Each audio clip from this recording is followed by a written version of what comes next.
සෝමාලෝක විහාරස්ථාන පුදබිමේ විහාරාධිපති පූජ්‍ය රන්සෑගොඩ බද්දී හිමියන් විශේෂයෙන්ම ඔක්තෝබර් මාසයේ පළවෙනිදා ලෝක ළමා දිනය වෙනුවෙන් ඒ ආදරණීය දොහදරුවන්ගේ ලෝක ළමා දින සැමරුමත් ඒ වගේම ඔක්තෝබර් මාසයේ 6 වෙනිදා ආදරණීය ගුරුමව්පියවරුන්ගේ දිනයත් මූලික ස්ථානයට අරගෙන ජයලේගම ශ්‍රී සෝමාලෝක විහාරස්ථ විශේෂ දායක කාරකාදීන් රාශියකගේ ඒකරාශීත්වයක් ඇතිව ආදරණීය දොහදරුවන් 80කට ආසන්න ප්‍රමාණයකට පාසල් බෑග් ලබා දීම සහ ආදරණීය දරුවන් 30කට ආසන්න ප්‍රමාණයකට පොත් ලබා දීමේ උතුම් ප්‍රජා සත්කාරයක් අද දවසේ ජයලේගම ශ්‍රී සෝමාලෝක විහාරස්ථාන පුදබිම තුල අපි ඒකරාශීත්වයෙන් සිද්ධ කරන්නට යෙදෙනවා.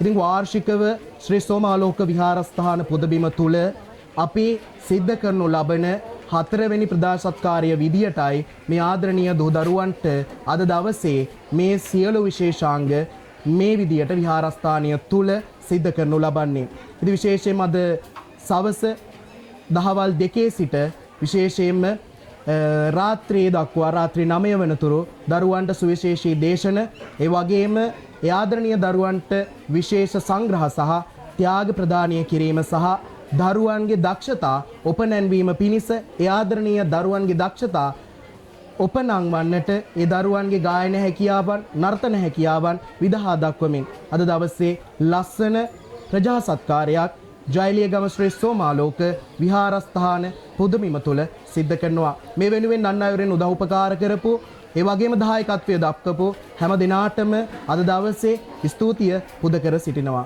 ඔබ සැමට වන්දනාරාමේ විහාරාධිපති ශාස්ත්‍රවේදී පඬිත නම කියන්නට අවසරයි වන්දනාදිනී සෝමේශ්වර නායක හිමිපාණන් වහන්සේට ඉතාමත් ගෞරවයෙන් යුක්තව ආරාධනා කරනවා.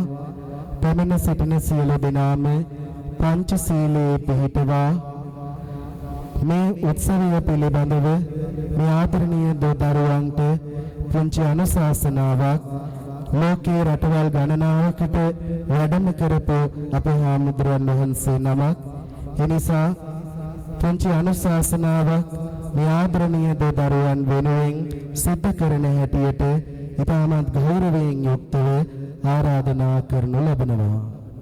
නෙවෙයි පරලොව සසර ජීවිතය සුවපත් කරන්නට අවශ්‍ය ගුණධර්ම අපේ ජීවිතේ වැඩෙන්න ඕන කියලා. ඉතින් ඒක උන්වහන්සේ ක්‍රියාවෙන්ම අපට විදහා දක්වන අවස්ථාවක් විදිහට මේ අවස්ථාව මා සඳහන් කරන්නට කැමති වෙනවා.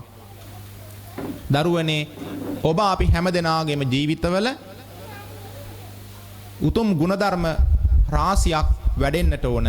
ඒ ගුණධර්ම රාශිය අතර තමයි බුදුරජාණන් වහන්සේ අපිට දේශනා කරන්නේ දාන, ශීල, භාවනා කියන මෙන්න මේ කාරණා තුන අපේ ජීවිතය තුළ වැඩි යුතුයම ගුණාංග තුනක් කියලා. සමහරලාට ඔයගොල්ලන්ට හිතෙනවා ඇති දැන් මේ හාමුදුරුවෝ දිගට බණක් කියනවා කියලා. නේද?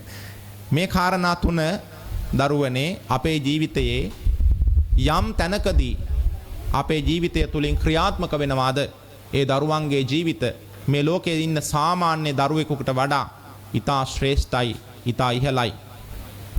ඔයගොල්ලන්ට දානය කියන වචනය අපේ බද්දිය හාමුදුරුවෝ මේ උතුම් සමාජ සත්කාර වලින් පෙන්වලා දීලා තියෙනවා. උන්වහන්සේගේ කැපකිරීමෙන් උන්වහන්සේගේ කාලය, ශ්‍රමය, ධනය වියදම් කරලා මේ පුංචි දරුවන්ට මතු අනාගතයේ රට බාර ගන්න ඉන්න මේ පරපුරට ඔබ යහමගට එකතු කරන්නට උන්වහන්සේ දාණයෙන් සිද්ධ කරන මේ කටයුත්ත උන්වහන්සේ අපට පෙන්වා දෙන්නේ දරුවනේ ඔබත් ඔබගේ ජීවිතයේදී මේ බඳු උසස් ක්‍රියාවල නිරත වෙන්න පරිත්‍යාගය කියන එක තමා සන්තක දෙයක් තව කෙනෙකුට දීලා සතුටු වෙන්න පුළුවන් මානසිකත්වයක් අපි තුල ගොඩ නැගෙන්නට ඕන. ඒ නිසා දානීය කියන එක උසස් ගුණාංගයක් විදිහට අකුණු වැදුණු එසරුරුකට දෝත්‍ර වැඳලා අවසරගෙන එරුක ආරක් ගත් දෙවිඳුට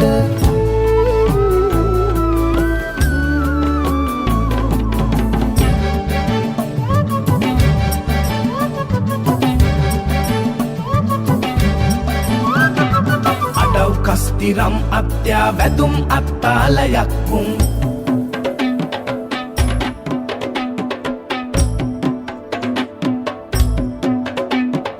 කවුත්තම් අභින පද මල්හත් පද වන්දමානං